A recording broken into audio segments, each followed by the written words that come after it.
What's happening everyone, my name is Alex and welcome back.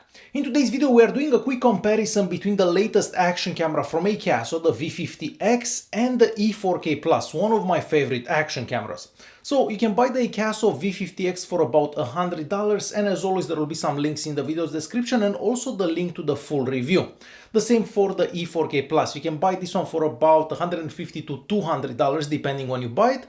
And there will be a link in the video's description and also the link to the full review. So both cameras can do 4K at 30 frames per second, and at that resolution we also get electronic image stabilization. And I think we should start by checking out the electronic image stabilization. Keep in mind that the E4K Plus can also do 4K at 60 frames per second, however at that resolution we don't have image stabilization, so I'm not gonna show you anything filmed in 4K at 60. So let's check out the image stabilization while walking and while running in between these two.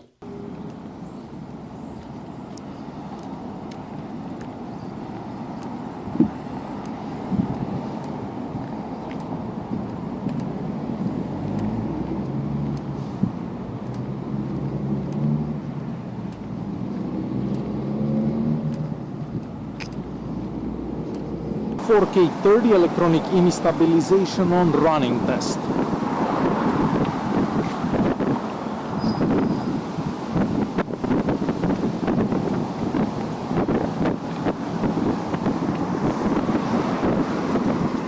And as you've seen for yourself, the Akaso does extremely well for image stabilization, and in fact I think it does better than the E4K Plus, or maybe it's just me, but it does extremely well for image stabilization.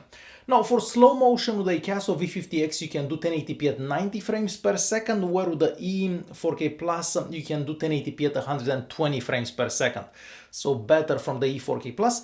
And next we're gonna check out a quick slow motion test so you can see how the footage from each camera looks like.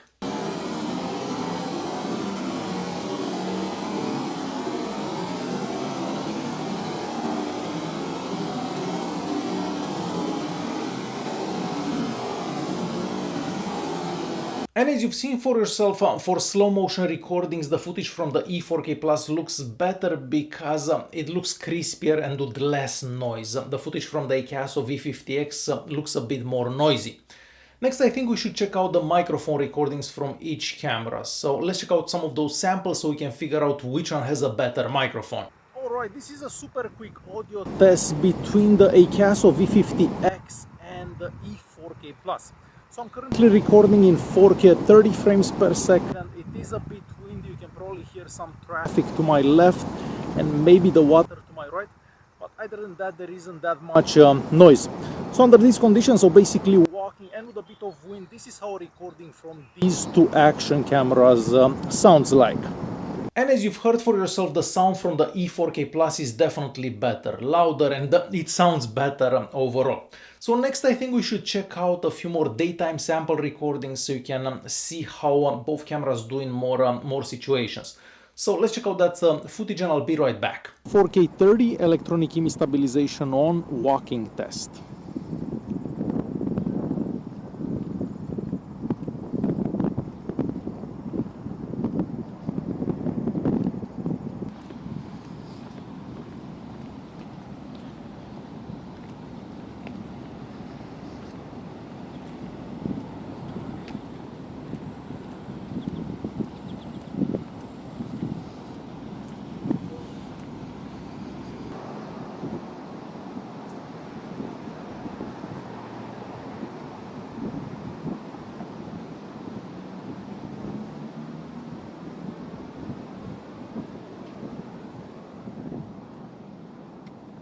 "4K 30 frames per second."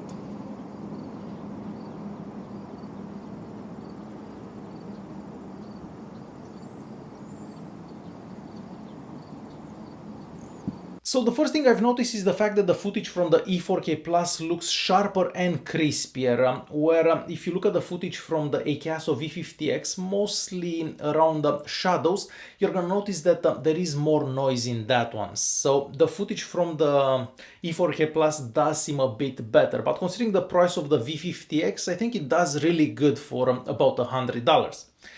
Now, moving on to nighttime recordings. Well, for nighttime recordings, I have to say that they both suck. So none of them does good for nighttime recordings. If you turn off the electronic image stabilization, they look somewhat more decent. I mean, the E4K Plus looks somewhat more decent, but overall they both kind of suck for nighttime recordings. So let's check out those recordings.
And lastly, pictures. Well, for pictures, I feel that the E4K Plus does a bit better during the day and during the night. Once again, if you take pictures during the night with both cameras, none of them does that great, but the E4K Plus does a bit better because the pictures don't have as much noise. For daytime pictures, they are kind of similar, but still the E4K Plus has the edge. So yeah, this is the Akaso V50X, a camera that you can buy for about $100, and for that $100 you do get a lot of stuff. And this is the E4K Plus, one of my favorite cameras, but this one is a bit more expensive. And when you're spending about $160 on the camera, you don't get anything with it. So the V50X does offer better value. Not to mention that I've noticed that the screen on the V50X is actually brighter than the screen on the E4K Plus, something that I wasn't actually expecting. Alright guys, hopefully you enjoyed this video. If you did like it, don't forget to press that like button, don't forget to subscribe, and I'll see you in the next one. Thanks for watching.